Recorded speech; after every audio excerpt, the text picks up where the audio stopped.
ప్రేక్షకులకు నమస్కారం అండి. నా పేరు ఆంజనేయరాజు. Herbalist, traditional హీలర్‌నండి. ఇప్పుడు మనం షుగర్ వ్యాధి అసలు ఎందుకు వస్తుంది? షుగర్ వ్యాధిలో చిన్న చిన్న పరిష్కారాలు ఏ విధంగా చేసుకోవచ్చు? అదేవిధంగా అనేక మంది అనేక ప్రశ్నలు వేస్తూ ఉంటారు నాకు. అందులో ఒకటి ఏంటంటే, అన్నీ మానేసి ఓన్లీ చపాతీ తింటే షుగర్ తగ్గిపోతుందండి, లేకపోతే ఒబెసిటీ తగ్గిపోతుందా? ఇలాంటి ప్రశ్నలు వేస్తారనమాట. మోడర్న్ దాంట్లో మళ్ళీ అందులో గ్లూటెన్ ఫుడ్ అనేది ఉంది. మైదా తినొద్దు, చపాతీ తినొద్దు అని అనేక మంది చెప్తూ ఉంటారు. కొంతమంది అది తినమని చెప్తారు. ఇక్కడ కన్ఫ్యూజన్ అనమాట. ఎప్పుడైనా సరేనండి, ఒబెసిటీ తగ్గాలి అంటే ఒబెసిటీకి ఆహారానికి చాలా తక్కువ సంబంధం ఉంది. అంటే కొంతమంది వాళ్ళకి ఆకలి అంటే ఎంత మంచి ఫుడ్ తిన్నా, ఎంత హై ప్రోటీన్ ఇంకోటి తిన్నా గంటలోనే ఆకలి అవుతుంది, మళ్ళీ తింటారు వాళ్ళు. అలా తింటానే ఉంటారు మెలుకువగా ఉన్నంతసేపు. దానిని ఆయుర్వేదంలో భస్మక యోగం అంటామండి. అరిగిపోతూ ఉంటుంది కూడా, వాళ్ళకి బాడీకి వెళ్తూ ఉంటుంది కూడా, దానివల్ల బాడీ పెరిగిపోతూ ఉంటుంది. ఇక్కడ ట్రీట్మెంట్ ఏం చేయాలంటే, బాడీని క్లీన్ చేస్తా ఈ ఆకలి అనేదాన్ని తగ్గించగలిగితే ఆ ఒబెసిటీ అనేది తగ్గుతుందండి. అంతే తప్ప అన్నం అన్నీ మానేసి, అన్ని రకాల ఆహార పదార్థాలు మానేసి ఓన్లీ చపాతీ తింటే ఒళ్ళు తగ్గిపోతుందా, ఒక నెల తింటే తగ్గిపోతుందా, 2 నెలలు తింటే తగ్గిపోతుందా, ఇలా అడుగుతూ ఉంటారనమాట. తగ్గాలి అంటే వ్యాయామం అనేది కంపల్సరీ అండి. వ్యాయామం చేస్తా మీ ఒబెసిటీకి కారణం ఏంటనేది ముందర తెలుసుకోవాలి. దాన్ని ఐడెంటిఫై చేయాలన్నమాట. ఈ ఒబెసిటీలు కూడా మేము ఆయుర్వేదంలో స్థౌల్య రోగం, మేధో రోగం అని 2 రకాలు. ఈ స్థౌల్యం అనేది ఏం చేస్తుందంటే, ఊరికే గుల్లగా అయిపోయి శరీరం వాళ్ళు నడుస్తూ ఉంటే బాడీ అంతా ఊగుతూ ఉంటుంది. మేధో రోగం ఏమవుతుందంటే, ఎక్కువ ఫ్యాట్ పెరిగిపోయి గట్టిగా ఉంటారు శరీరం, కానీ చాలా లావుగా ఉంటారు, కానీ బాడీ గట్టిగా ఉంది. వాళ్ళు నడుస్తూ ఉంటే ఊగటం, ఇంకోటి ఉండదండి. ఈ రెండాటిని కూడా ఆల్మోస్ట్ పెంచడానికి, శరీరాన్ని పెంచడానికి కారణమైనవి కొన్ని రకాల బ్యాక్టీరియా. ఈ బ్యాక్టీరియాలు ఏం చేస్తాయంటే, మీరు ఫుడ్ తగ్గించేసినా మీరు తిన్న కొద్ది ఆహారాన్ని హైగా దాన్ని మార్చేసి మీకు కావాల్సింది ఇచ్చేసి ఆ బాడీని తగ్గనివ్వనమాట. అంచేత ఫుడ్ మానేస్తే తగ్గిపోతుంది అనేది అందరిలోనే సక్సెస్ అవుదండి. కొంతమందికి డెఫినెట్గా అవుతుంది, కొంతమంది తగ్గిపోతారు. కొంతమంది అంత మరీ తగ్గించేసి ఆహారం అనేది తీసుకోవడం వల్ల ఏమవుతుందంటే సైడ్ ఎఫెక్ట్లు, నీరసం రావడం, మెంటల్గా అప్సెట్ అవ్వడం, అనేక రకాల సైడ్ ఎఫెక్ట్లు కూడా వస్తాయన్నమాట. అందుకే ఏం చేయాలంటే, మన శరీరానికి ఏది సూటబుల్, అసలు మనకు ఒబెసిటీ రావడానికి కారణం ఏంటి, ఈ కనుక తెలుసుకుని మీరు దానికి సరిపడి ఆహారం తీసుకోవాలండి. ఏ విధమైన ఆహారం? మీకు ఒక పక్కనే క్రిముల్ని చంపడానికి మంచి మూలికలు కానీ, ఆయుర్వేదంలో కానీ, ఇంకోటి కానీ దాంట్లో వాడుకోండి మీరు.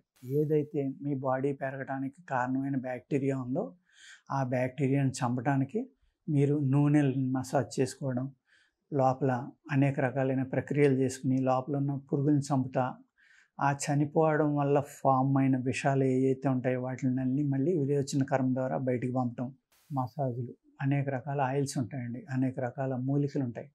అవి రాసి పట్టి వేయడం వల్ల కూడా ఈ ఫ్యాట్ కరిగిపోతుంది. అవి రాసుకోవడం వల్ల కూడా ఫ్యాట్ అనేది కరుగుతుందండి. ఇటువంటి కొన్ని రకాలైన మందులు మనం తయారు చేసుకుని వాడుకుంటా అప్పుడు ఆహార నియమం అనేది పాటిస్తే మీరు, అంటే ఇక్కడ ఈ బ్యాక్టీరియా ఏ క్రిమి ఏదైతే ఉందో దాన్ని చంపడం అనేది ఫస్ట్ పాయింట్ అండి. రెండవ పాయింట్ మీరు ఆహార నియమాలు పాటించడం. అలాగే నేను చెప్పిన భస్మ యోగం అలాంటి వాళ్ళు ఉన్నారనుకోండి, ఎంత తిన్నా అరిగిపోవటం, గంటకి ఆకలేయటం, దానివల్ల ఒబెసిటీ రావడం, అటువంటి వాళ్ళు ఉన్నారనుకోండి, వాళ్ళు ఆకలి తగ్గడానికి మరమరాలు ఎక్కువ తింటే, మనం మురి అంటాం మనం, అవి తింటే కూడా ఆకలి తగ్గిపోతుందండి. అలాగే అనేక రకాలైన మూలికలు ఉన్నాయి ఆయుర్వేదంలో. ఆ మూలికలతోటి పాయసం చేసుకుని తినటం కానీ, ఇటువంటివి చేసినప్పుడు ఏమవుతుందంటే, ఆ అతి ఆకలి అనేది, ఆ పొట్టలో పుట్టే జఠరాగ్ని అనేది, ఆ ఫ్లూయిడ్స్ తగ్గి ఆకలి తగ్గి అప్పుడు వాళ్ళకి ఎంత కావాల్సిన అంత తినటం జరుగుతుందండి. ఆటోమేటిక్గా బాడీ తగ్గడం మొదలవుతుంది.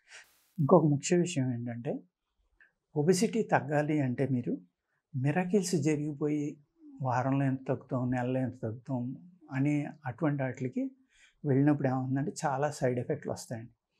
ఎంతోమంది నా దగ్గరికి వస్తూ ఉంటారు, ఆపరేషన్ చేయించుకుని ఆ పేగులు ఏయో కట్ చేస్తారంట, దాన్ని ఏదో ఆపరేషన్ అని చెప్పారు, దానివల్ల తక్కువ తింటామండి, ఎక్కువ సార్లు తినాలి, బాగా తగ్గిపోయామని కొంతమంది అన్నారు. బాగానే ఉంది, కానీ ఈ ఈ తక్కువ తక్కువ తినటం అనేది భరించలేకపోతున్నాం అండి. మెంటల్‌గా అప్సెట్ అయిపోతున్నాం. చాలా సైడ్ ఎఫెక్ట్‌లు వస్తున్నాయి. పిచ్చెక్కిపోతుందేమో అని భయమేస్తుంది అని కొంతమంది కంప్లెయింట్ చేస్తూ ఉంటారు. మనకి ఏ ప్రాబ్లమ్ వచ్చినా సుఖం కోసం రాదండి ప్రాబ్లమ్ అనేది. మనకి ఎంతో కొంత కష్టాన్ని ఇవ్వడానికే వస్తుంది. కష్టపడడానికి ప్రిపేర్ అయ్యి మీరు చేసుకున్నారనుకోండి, అది మీరు ఇష్టమై చేసుకుంటున్నారు. ఎందుకు? మీకు ఒళ్ళు తగ్గాలి, అందరిలాగా స్మార్ట్‌గా కనపడాలి, లేకపోతే ఈ ఒళ్ళు పెరగడం వల్ల వచ్చే వ్యాధులు ఏవైతే ఉన్నాయో వాటి నుంచి దూరంగా ఉండాలి. ఇటువంటి ఐడియాస్ తోటి మీరు చేయించుకుంటున్నారు కాబట్టి మీరు అన్నిటికి మానసికంగా ప్రిపేర్ అయ్యి అప్పుడు చేయించుకుంటే ఈ ఇబ్బందులనేది కొంతవరకు మీకు తగ్గిపోతాయండి. ఎప్పుడైతే మీకు వెయిట్ తగ్గాలనుకుంటారో దానికి ఆహార నియమాలనేవి చాలా బాగా పాటించాలన్నమాట. అనేక రకాలుగా చెప్తారు. ఈ సాధారణంగా ఒబెసిటీ ఉన్నవాళ్ళు అది 2 రకమైన ఒబెసిటీ ఉన్నా కూడా వాతం అనేది ఎక్కువ ఉంటుందండి వీళ్ళ శరీరాల్లో. ఎక్కువ పర్సెంటేజ్ అనమాట. పిత్తం ఉన్నవాళ్ళకి లేకపోతే పైత్యం ఉన్నవాళ్ళకి ఒబెసిటీ రాదా అని కాదు, వస్తుంది. ఆ కేసులు తక్కువ ఉంటాయన్నమాట. మోర్ దెన్ 80% వాతం ఎక్కువ ఉన్నవాళ్ళే ఒబెసిటీ వస్తారు. తేనెని మీరు బాగా వేడి నీళ్ళు తీసుకోవడం, ఒక 4 చెంచాలు తేనె ఒక పావు లీటర్‌లో పోసుకొని అది బాగా తిరగబోసుకొని ఎర్లీ మార్నింగ్ పరగడుపున తాగాలి. ఆ నిమ్మకాయ అనేది కంపల్సరీగా ఒక 10 చుక్కలైనా పిండుకోండి. ఎందుకంటే తేనెని శుద్ధి చేసేది నిమ్మకాయ, కొద్దిగా పసుపు. లేకపోతే పసుపు వేసుకుంటే తేనె వేడి, పసుపు ఇంకా వేడి కాబట్టి కొంతమందికి తలపోటు రావడం, కీళ్ళ నొప్పులు రావడం, ఒళ్ళంతా మంటలు రావడం ఇవన్నీ జరుగుతూ ఉంటాయి. ఆ తేనెలో ఉన్న సైడ్ ఎఫెక్ట్‌లను తీసేసి చక్కగా మనకు పనిచేయాలంటే ఒక 10 చుక్కల నుంచి ఒక పావు చెక్క దాకా నిమ్మకాయ పిండుకొని తాగండి. తాగితే ఈ తేనెలో కూడా కొన్ని తేనెల వల్ల కొంతమందికి అలర్జీస్ వస్తాయండి. స్కిన్ ప్రాబ్లమ్స్ వస్తాయి.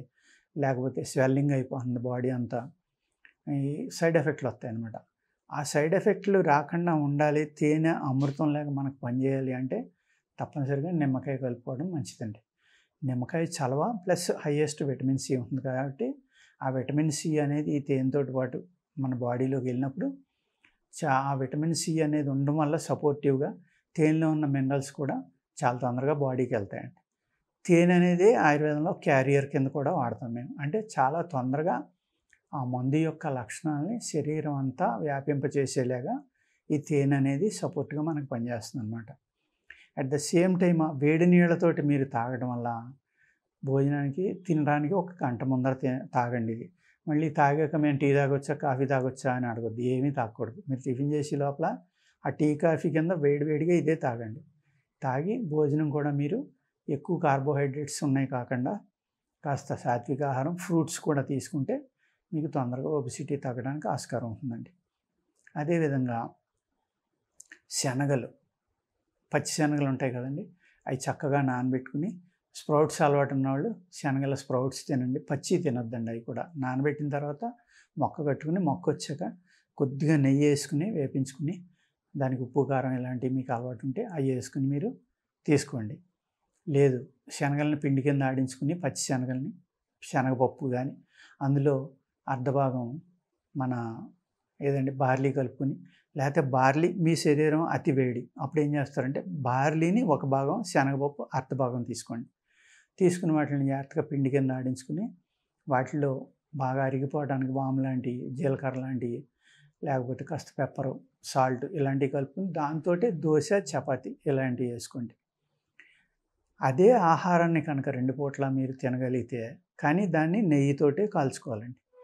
ఆకుకూరతోటి తినాలి. ఆ రొట్టి కానీ, చపాతీ కానీ. చట్నీలు రకరకాల మళ్ళీ కూరలు అవి చేసుకోకూడదు. చేసుకుని తాగి అది తిన్న తర్వాత ఒక అర్ధ లీటర్ నుంచి లీటర్ దాకా పడుకునే లోపల కానీ, లేకపోతే మధ్యాహ్నం లోపల కానీ పగలైతే పలచని మజ్జిగ తాగండి చక్కగా. ఒక మాదిరి బాగా చిక్కటిది కాకుండా.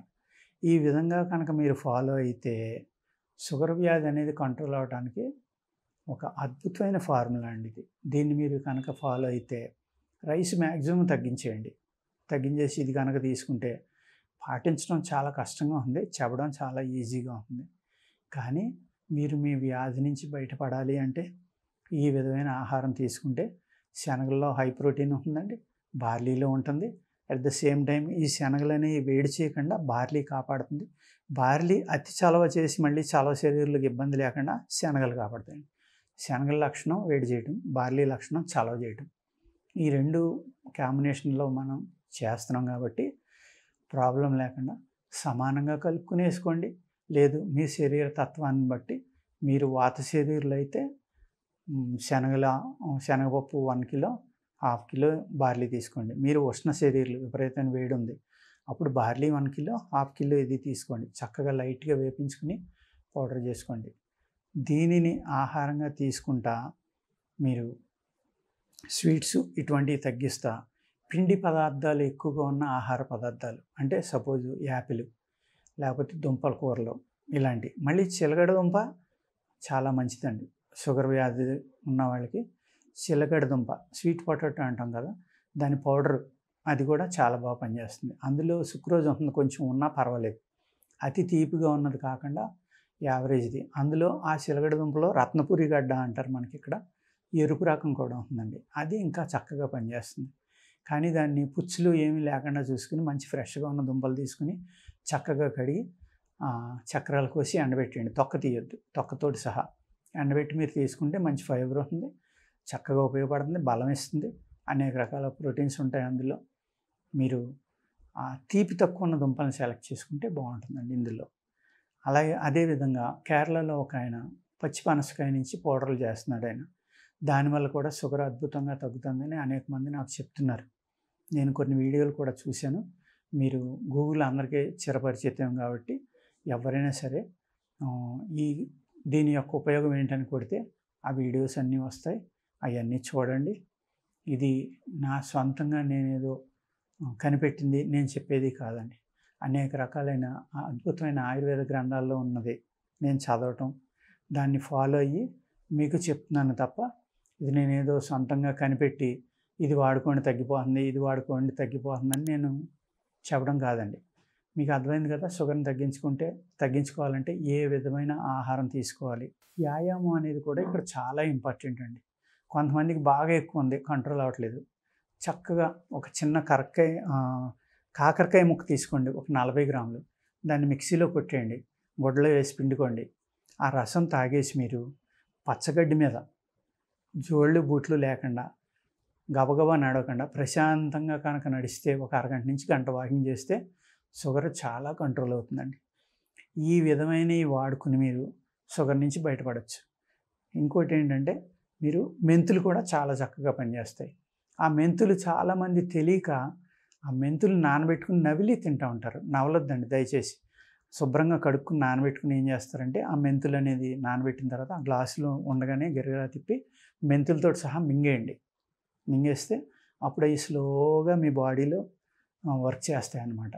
వర్క్ చేసి చక్కగా మీ షుగర్ని కంట్రోల్ చేయడానికి కూడా మెంతులు కూడా ఉపయోగపడతాయండి. అదేవిధంగా ఈ జామున్ వెనిగర్ అంటాం మనం, ఏది నేరేడు పండు వెనిగర్ పనిచేస్తుంది. నేరేడు గింజ కూడా పనిచేస్తుందండి. నేను అనేక వీడియోల్లో చెప్పాను నేరేడు గింజను ఎలా వాడుకోవాలి ఏంటని. ఎందుకంటే ఈ షుగర్ అనేది చాలా ఎక్కువగా ఉంది కాబట్టి ఎంతోమంది అడుగుతున్నారు ఇంకా చేయండి అని. ఇప్పుడు చెప్పిందే చెప్పడం తప్ప ఇంకా కొత్త ఏం చెప్పలేము. కానీ ఈ వీడియోలో మనం ఏం చేసామంటే ఏ విధమైన ఆహారం తీసుకోవాలి చెప్పాను. నేను మలబద్ధకం గురించి కూడా ఒక వీడియోలో చెప్పా. మలబద్ధకం వల్ల కూడా షుగర్ వస్తుందని. అందుకేంటంటే ఎప్పటికప్పుడు మీ స్టమక్ని క్లీన్ చేసుకుని నేను చెప్పిన ఈ ఆహార నియమాలు పాలింతే కనుక మీరు తప్పనిసరిగా మీకు ఈ షుగర్ అనేది కంట్రోల్ అవ్వడానికి ఆస్కారం ఉందండి. నమస్కారం.